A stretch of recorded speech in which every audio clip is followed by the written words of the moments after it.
What's going on, everybody? It's Fade Dating Coach Elliot Scott, and as you can see by the title below, and of course on the board, we're going to talk about things that have to do with your dude who is probably emotionally unavailable. A lot of people get it confused, and a lot of clients come to me and they want to know, like, how do I not fall into this trap of dating emotionally unavailable men? And I'm here to tell you it's actually pretty hard to do. I'll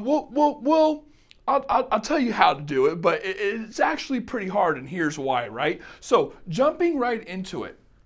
On this end, I have things that an emotionally unavailable man can do and things he cannot do, okay? And you're going to see a pattern very quickly. When it comes to the dating phase, early on, right, the start early on, you're going to see a lot of genuine things, a lot of authentic, at least in my opinion, authenticity from his end. Emotionally unavailable men get a bad rap, which I understand because of how things have been and how it ends up, of course. You'll see at the end. But in the beginning, they really do like you. A lot of the times they do have good intentions.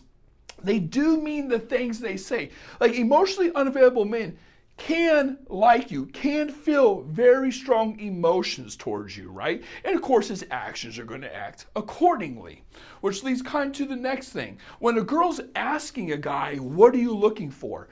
And in the beginning he says, I'm looking for a relationship. I'm looking for something serious. I'm looking to settle down. Again, I think he does have good intentions early on. I do think, number three, he is being genuine. He can build real connections. So a lot of women will come to me and they'll say, Elliot, I feel like a piece of shit. I feel like an idiot. Like I fell for his trap.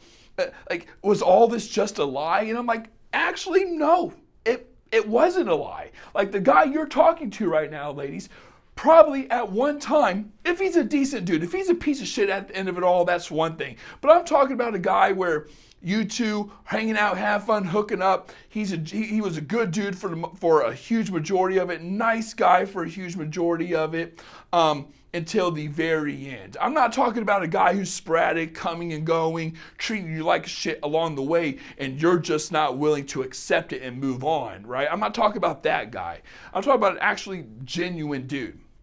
And of course, lastly, he does see a future with. He can see a future with you. He can. However, ladies, let me get a piece of chalk here. Let me get a purple, one of my favorite colors. Remember that for the Elliot Scott test later. What's my favorite shit?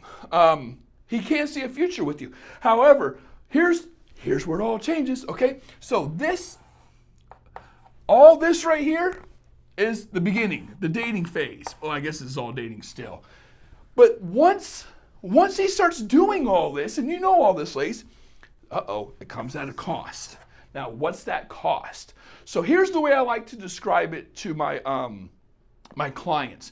When you're talking to a dude, in the beginning, it's like a blank canvas. There's no context created. There's no like feelings of pressure or entitlement or I'm obligated to give her a relationship. It's just two people who like each other. And you're talking to a guy who is obviously interested in your assets. And when I say assets, everyone thinks it's just sex. It's not. Assets could be the way you look. It could be sexual. It could be physical. It could be also like, she's a cool woman. She's funny. She's goofy. She gets me. We have a lot in common. It's things that are just attractive to a man. Now, to get these assets, right, they come at a cost. And he has to invest in you. What does he invest? Time, energy, effort, money. He has to invest in you. But of course, investing in you costs or creates, what is it, ladies? We talk about it every dang day on the Elliot Scott cooking show, whatever this is, right? Like, not a cooking show, but it's context. It creates context. So that's why he sees a future with you, all these things, okay? Well, yeah, it comes over here now. Because once you get to this point, which is all this, okay, right here, once you get to this point, this shit starts happening. So ladies will ask me, How do I tell if my guy's emotionally unavailable? It's when he hits a big, it's when he hits a big old brick wall right here. It's when he hits a big old brick wall and you see shit changing overnight. All of a sudden, he can't follow through, right? He can't follow through. And when you're talking to a guy, I don't know if you guys see this, I have how long. If you're talking to a guy for 3 months, 4 months, 5 months, 6 months, and he's not your boyfriend, I know for a fact you're talking to an emotionally unavailable man who can't follow through. And why is he keeping it where it's at? You know, the best way to explain this is risk avoidance. He doesn't want to cut you off because he doesn't get the assets that cost him something, right? He likes all this. He likes you. He doesn't want to get rid of the assets because he, I guess, invested a lot in them. But he also doesn't want to, he doesn't want to take the risk of a relationship because he might not be ready for one. So if he can keep you right here in the middle, well, actually, he probably wants to keep you right here, right before it, right? Then he's a happy guy. But unfortunately, like I tell all my clients, someone has to pay costs, and it's going to be you. It's going to be you with your sanity, you with your time, you with your value, you probably crying at night, wondering, stressing, break it out. I don't know what it is. Whatever stress does, break you out, get you acne. You could be ugly. You want to be ugly over a dude? Of course not. Doesn't make sense. So the next thing is, what a man cannot do is get out of his head. When there is progress, okay, in a relationship, a man hits a brick wall. One of the telltale signs is a guy cannot follow through. He cannot progress to the next level. So if you're talking to a guy for months and he's not your, I always say 8 weeks. If it's 8 to 10 weeks at most and he's not your boyfriend, we got a fucking problem. We got a problem. Now, the next thing is a little bit of a turn. We're going to pivot a little bit here. This is one of the reasons why maybe a guy cannot get out of his head. He cannot resist FOMO, which fear of missing out. He has this thing, what I call the Jennifer Aniston effect. I used to call it that because I used to be a big fan of her back in the Friends days. Not anymore. I guess I can come up with a different name. But a guy says he wants a relationship, then it starts getting serious, then he gets in his head and he freaks the F out. And this happens with a lot of women, not just you. This happens with a lot of women. It'd be you, it'd be the next girl, it'd be the next girl, it'd be the next girl, it'd be the next girl. And he creates this horrible path of destruction in his way. Ladies, if this is you, it has happened before you, and it is going to happen after you. That's why I always tell my clients, or maybe you hear me say it in my videos, I say it a lot on Instagram, that one of the telltale signs that a guy is emotionally unavailable is he hasn't had a relationship in a really long time. Now, why is that? Why is that so important to know? Because patterns. If you're not going to be the special one. I hate to say that. Statistically, you're not going to be the special girl to break the pattern that he has and that he's going to continue. Just not going to happen. Now, going back to the Jennifer Aniston effect, what it means is, okay, he has this long line of women that he's thinking he wants a relationship with, but he's turning them all down, and he has FOMO. He's fearful of missing the right girl. But hypothetically, if someone like Jennifer Aniston came up to me and was like, hey, Elliot, you're emotionally unavailable, blah, blah, blah, don't give a shit. I'm Jennifer Aniston. You want to date? Of course, I'm going to say yes. I would be stupid to turn Jennifer Aniston down, even though we have, a 15, 20 year age gap. Who cares? It's Jennifer Aniston. Doesn't matter. Now, the reason I'm bringing this up is because it's so far-fetched. Women will tell me, Elliot, I just wasn't the right guy. No. Or I just wasn't the right girl. No girl is. None of you motherfuckers are. And no girl's after, right? It's just unrealistic because you have to be someone like Jennifer Aniston to get this guy's attention. That's how unrealistic his expectations are.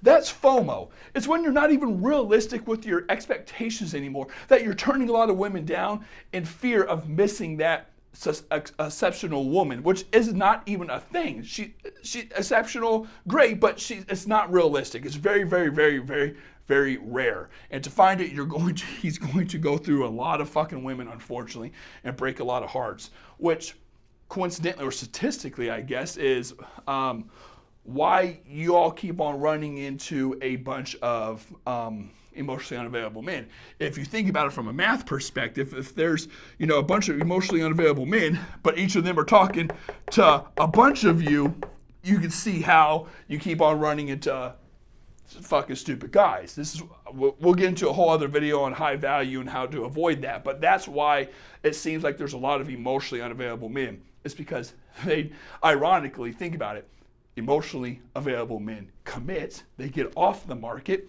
these guys run through you all like fucking trains, right? So that's why that happens. A good fact, it's common sense, but no one thinks of it like that. So the next thing is, we are talking to men who make excuses. He cannot help but make excuses. And why does he make excuses? Go back to what I said all the way over here. He wants to keep it here in the middle. He wants to avoid risk. He doesn't want to cut you off because he's going to feel like, crap, I invested all these resources into doing so, and I cut her off, now I lost, whatever, but he doesn't want to commit either, okay? So he's going to make excuses to keep you where you are. Like I said, progress. Is there any progress? If not, it's probably because he's making excuses, and you're going along with it because you're hopeful, okay? And lastly, these dudes do not change overnight, okay? So if you think you're going to stick with a guy who, like say he has this whole Jennifer Aniston effect and you're like, oh, I'm going to be the one to change him. And you stick around because you think it's progressing. It's not. He's actually just taking advantage of the fact that you're foolish, thinking it's going to progress. That's the whole thing. Ladies, if you're at 10 weeks, 12 weeks, and he's not your boyfriend, it's not going to happen. I'm betting my life on it. I'll sign my name right here. I'll sign it. It's not going to happen for a majority. It's just very rare. And this can last for years and months. This is why I tell women, don't stick around for an emotionally unavailable man. It takes forever. And not only that, it takes even longer. It's most likely going to be years if you and the next girl are going to plot this whole, I'm going to change him. I'm going to be the one who changes his mind. I'm going to be the one who changes things. No, you're just making it so he doesn't have to change because you're sticking around and he's getting the benefits that he worked for, okay? So pretty much if you want to know if a guy's emotionally unavailable, you have to play the long game, okay? You have to play the long game. It's very hard to tell early on, and I say early on like the first month, maybe 6 weeks, but once you get to the 5-6 week mark right here, you're going to be able to tell because he's going to switch from this to this, okay? And let me step out of the way just in case you all need to look at that. That's what's going to happen, okay? So with that being said, ladies, if you want to get a session with me, link is down below. If you want to get my guides where I talk a lot about filtering men, it will go really well with this. I have a guide completely on no contact and filtering men, and I have one also on if a guy truly likes you, like how do you tell how much he actually likes you, like what his actions look like and stuff. So if you want those or a session with yours truly, link is down below. Ladies, I love you all. Take care and peace.